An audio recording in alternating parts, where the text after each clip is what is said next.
Romero. À cette occasion, on ira faire un petit tour à Zombieland, histoire de voir quelques films les plus représentatifs du genre, tous estampillés et avec la tête de veau, un petit steak saignant. Et s'il y en a un petit peu plus, je vous le mets quand même. Resident Evil numéro 2, un jeu vidéo carrément surprenant dans lequel il faut exploser tout un tas de zombies et puis vampires.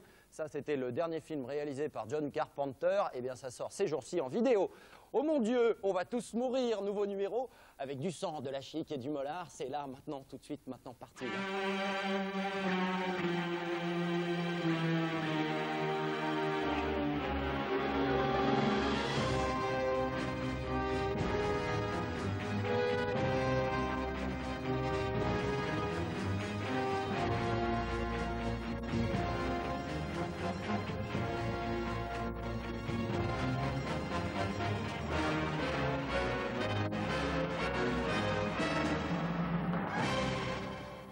Oui, amis mortifiés, dans un instant, la diffusion de La Nuit des Morts Vivants, le must absolu du film de mort qui revient manger les vivants et tout ce qui bouge aux alentours. Allez, en espérant que tu as dîné léger, voici tout de suite quelques petites images, histoire de te mettre en appétit. Comme vous dites, il faut faire attention. Les portes, on peut les décrocher et s'en servir. Bravo, ça c'est bien pensé, formidable.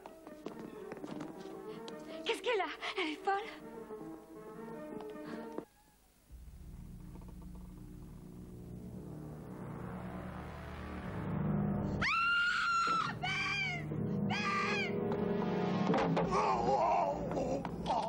Non, du calme, monsieur, ne tirez pas. Ce n'est que nous. Et qui c'est ça, nous? Tom Bittner, c'est moi. Lui, c'est Harry Cooper. C'est sa femme que vous entendez, elle est dans la cave, avec leur petite fille qui est malade. Et ma femme, Judy Rose Larson, c'est son nom. Voilà.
George Romero n'a que 28 ans lorsqu'il tourne La Nuit des Morts Vivants en 1967.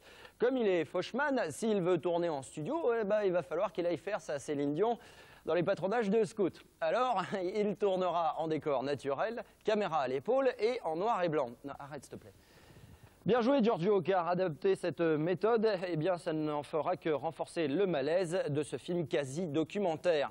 30 ans après, La Nuit des Morts Vivants n'a rien perdu de son impact, et si vous ne me croyez pas, essayez donc de le regarder tout seul dans le noir, hein, pour voir, essayez. Au cinéma, les morts vivants sont légion, ne serait-ce qu'avec la filmo d'Annie Girardot. Bon, enfin bon, comme on n'a pas non plus tellement le temps, on s'intéressera seulement à ceux qui nécessitent un poil de maquillage, à commencer par Plan 9 from Outer Space, réalisé en 1956 par celui que l'on surnommait à juste titre le plus mauvais réalisateur de tous les temps, Ed Wood Jr. Ouais, des extraterrestres ressuscitent des morts, au nombre de 3, afin de marcher sur Washington et ainsi dominer le monde. Le film fut financé par une église baptiste et malheur, grand malheur, ce fut le tout dernier long métrage de Bela Lugosi qui mourut 1 mois après le début du tournage. Comme il lui restait des petites scènes à tourner, il fut remplacé par Tom Mason, un chiropracteur absolument pas ressemblant, qui les tourna à sa place. Alors, regardez, ça vaut vraiment le coup d'œil.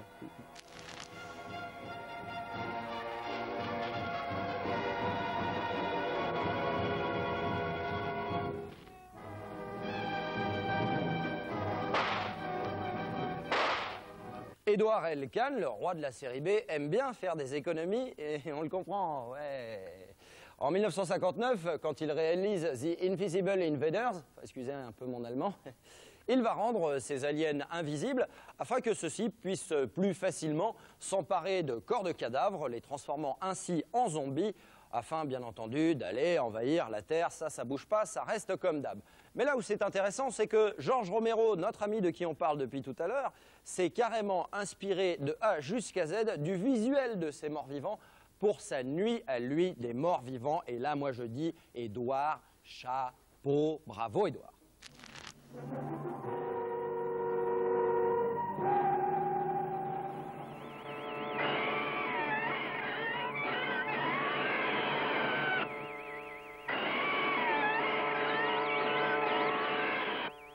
En Angleterre, après avoir piqué Dracula ou Frankenstein au studio Universal, les films de la Hammer se tournent vers un long métrage qui date de 1932 avec Bela Lugosi, The White Zombie, qui va leur inspirer l'invasion des morts-vivants pour l'année 1965. Au siècle dernier, un petit village est frappé par un mal étrange qui pourrait bien être la peste. Mais pourquoi? Et surtout, pourquoi?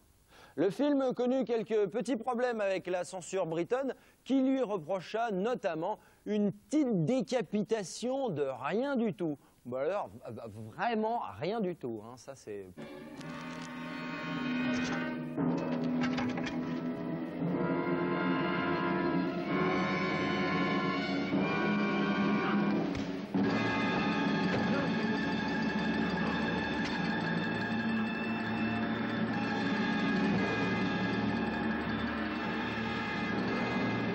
Vous voyez, on ne pouvait pas dire que bon. Hein.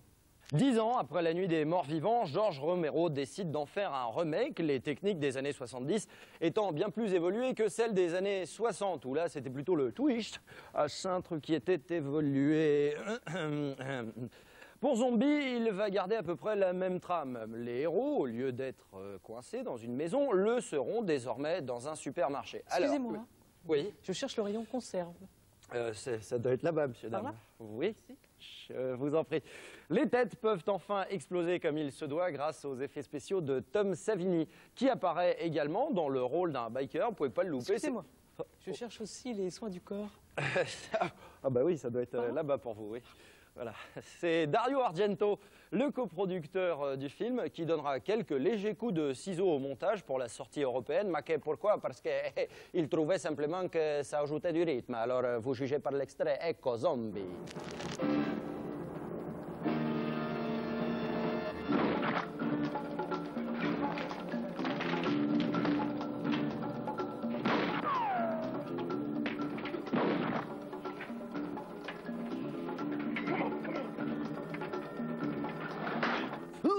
Mais ces spaghettis sont vivants, c'est une horreur. Après Mad Max ou New York 1997, qu'ils n'ont pas hésité à plagier, nos amis italiens se tournent vers le Zombie de George Romero. C'est un réalisateur prénommé Lucio Fulci qui va se jeter en tout premier dans le steak en réalisant L'Enfer des zombies qui fera partie d'une trilogie gore comprenant Frayeur ou encore L'Au-delà avec un certain talent pour soulever l'estomac, faut dire. Ben, regardez-moi ça, là, comme c'est appétissant, c'est du vrai spaghetti, c'est la recette Fulci, c'est pas de la merde, ça c'est...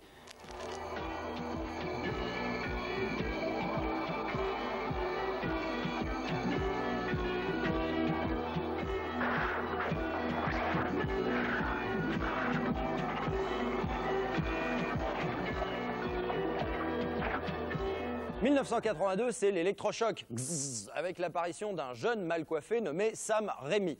Il va tourner son tout premier film pour à peine 80 000 $ de budget. Son titre, Evil Dead. L'histoire, une bande de jeunes gens qui vont très loin dans la forêt, dans une cabane, et au lieu de faire des conchancetés là-bas, tous ensemble qui sont, eh bien, ils vont rien trouver de mieux à faire que de réveiller les forces maléfiques et démoniaques qui habitent un peu le coin, vous voyez. C'est complètement n'importe quoi. Il faut bien l'admettre, le film de Sam Raimi ainsi que son style dépoussière carrément au Karcher un genre qui était un peu en train de s'endormir. Alors attention, si vous êtes amateur de DVD, vous possédez le lecteur, etc., sachez que dans les jours prochains, une version spéciale d'Evil Dead va sortir, comprenant scènes inédites, commentaires de Sam Raimi, tutti quanti, un événement à ne pas louper, moi, si j'étais vous.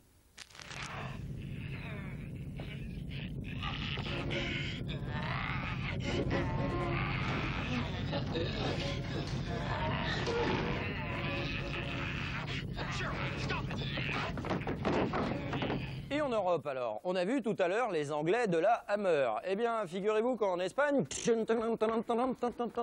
le fait aussi, notamment grâce à la série des zombies templiers. Alors il y a la révolte des morts-vivants, le retour des morts-vivants, le monde des morts-vivants, la chevauchée des morts-vivants, messieurs, dames, oui.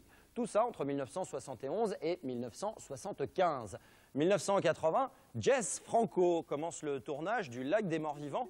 Mais c'est Jean Rollin qui va le terminer. Jean Rollin, notre Jean Rollin à nous national. Un nom certes moins rigolo et sexy que Laetitia Casta, mais qui, en 82, nous livrera son chef-d'œuvre. Il s'agit de La Morte Vivante.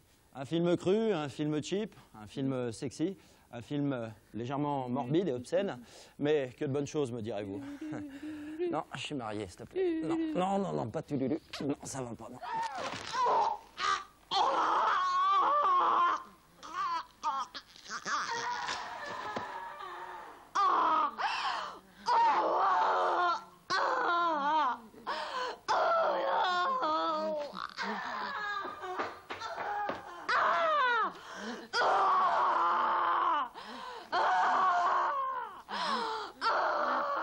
Si vous souhaitez avoir plus de renseignements sur tous ces jolis films éducatifs, une seule direction, la boutique Album, 7 rue Dante à Paris dans le 5e. Ils pourront vous apporter toute leur lumière sur ces films en laserdisc, en DVD, en cassette vidéo.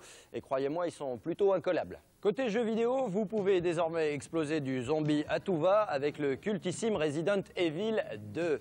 Alors attention, c'est bien simple, si vous ne connaissez pas, vous avez un gun, vous avez des cartouches et pas les doigts qui tremblent, vous êtes carrément paré pour faire un petit tour aux boucheries Roger sur PlayStation. Deux bonnes nouvelles concernant Resident Evil 2.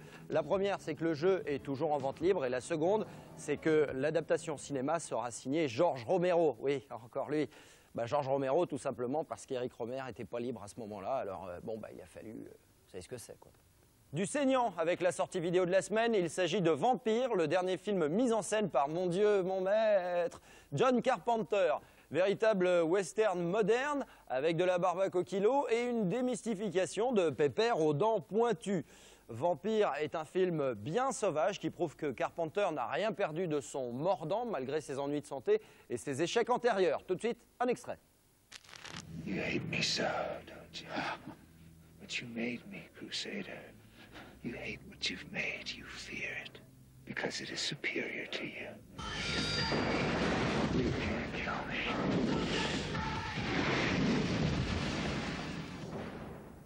Merci à toute l'équipe de nous avoir aidés pour préparer et filmer cette émission. Et puis on se dit à dans 15 jours pour un nouveau numéro de « Oh mon Dieu, on va tous mourir ».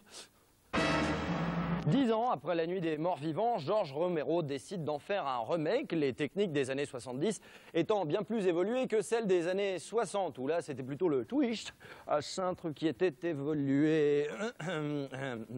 Pour Zombie, il va garder à peu près la même trame. Les héros, au lieu d'être coincés dans une maison, le seront désormais dans un supermarché. Excusez-moi. Oui.